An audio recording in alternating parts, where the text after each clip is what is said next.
गाँ को लक्ष्मी बस यातायात करने दाबी करी रास्ता रोक एमिति घटना देखा मिली कंधमाल जिला दारिंगबाड़ी ब्लॉक भ्रमरबाड़ी पंचायत बुड्डानपिपाली ग्राम ठारे गाँव ब्लॉक को लक्ष्मी बस यातायात करने विक्षोभ प्रदर्शन कर प्राय 15 रु ऊर्ध्व ग्रामवासी रविवार सकाळ 11टा ठारू एही रास्ता अवरोध करी आंदोलन चलीथिबा बेले सोमवार मध्याह्नरी प्रशासन चेष्टा एही आंदोलन को स्थगित करा जायछि।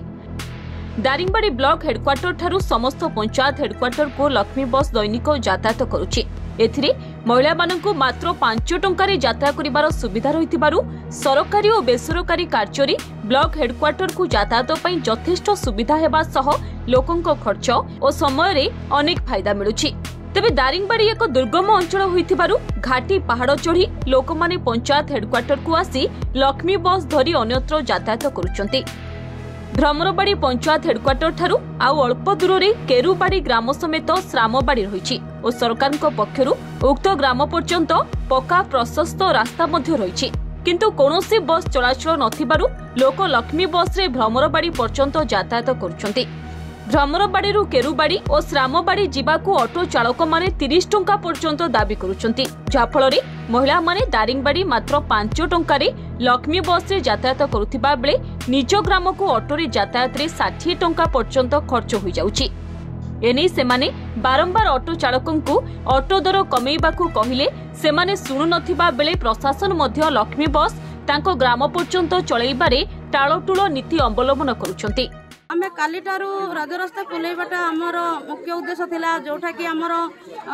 लक्ष्मी बस आसतिला सेटा भ्रमरबाटी पर थिला किंतु आउ से गाड़ीटा बुलेबा पई सुविधा होनी थाले बोले कि आम बुडानपिपाल ग्राम रु आउ से गाड़ी बुलाउथिले आउ ऑटो ड्राइवर माने आउ से बुडानपिपाल ग्राम रु उलेबाटा देखिकी आउ संगे संगे से माने आम गाँ घर आमको केते धमक देई आउ से माने रेट संगे संगे 30 टंका बढ़ेले सेटा पई आमे चाहूछु जनसाधारण मान समस्त उपकार पाई समस्त साहाय्य पाई आउ गवर्नमेंट रो गाड़ी आसीची आउ लक्ष्मी गाड़ी से गाड़ी आउ जो पर्यंत अधिका लोक संख्या अच्छी केरुबाड़ी श्रामबाड़ी पर्यंत जाओ बोली आमे आज आउ निष्पत्ति नहीं समस्त बापा माँ को उपस्थित रे आमे एटा निष्पत्ति नेलु आउ ब्लॉक रो सार माने भी आउ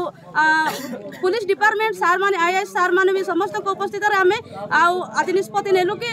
श्रामबाड़ी पर्यंत गाड़ी बुले जाओ बोली कि तापरे जदि भी आउ आगामी दिन रे न जाउची आमे समस्ते राजरास्ता को लेके आमे आंदोलन करिवु। से श्रामबाड़ी पर्यंत आगो जो बस आसला हमर फुलबाणी ठारू श्रामबाड़ी को गवर्नमेंट बस सुविधा पाई सेटा सकाळे संध्या रे आइबो सकाळे जीवो। एबे जो लक्ष्मी बस आसला भ्रमरबाड़ी जाउतिला भ्रमरबाड़ी गाड़ी बुलेबा सुविधा नथिला बोली एठी बुढामपाल को आसतिला वर्तमान आमर लक्ष्मी बस जेमती श्रामबाड़ी जीवो श्रामबाड़ी जाइके समस्त ग्रामवासी समस्त सुविधा पाइबे से सुविधा पाई आम आंदोलन करथिलु आज एणु आम ए लेखिक भी देउछु जे श्रामबाड़ी से बस जमती जीव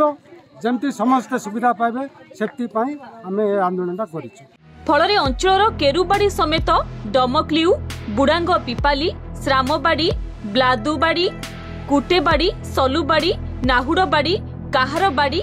बादेपंगा कलामडका लदांगी कलेंगबाड़ी नुआसाही आदि ग्रामर शताधिक लोक एकत्रित होई रास्ता अवरोध करथिले। खबर पाई सोमवार मध्याह्न दारिंगबाड़ी तहसीलदार तथा एक्जिक्यूटिव मैजिस्ट्रेट शरद सबर आईआईसी आनंद चंद्र पात्र प्रमुख घटनास्थल में पहुंची उत्त्यक्त लोकों को बुझासुझा करी रास्ता अवरोध को हटाइथिले। वर्तमान लक्ष्मी बसटा आमर रूट चार्ट अनुसार चलुची इन फ्यूचर आम आंकर डिमांड को आमर उच्च अधिकारी को जनइबू अप्रूवल पर निश्चित भाव से केरुबाड़ी श्रामबाड़ी बंद चलो आम ऑटो चालक एवं ताकर आसोसिएशन डाकिकी मिनिमम रेट जहाँ अच्छे से मिनिमम रेट ना कहूँ सियोर से बुझे।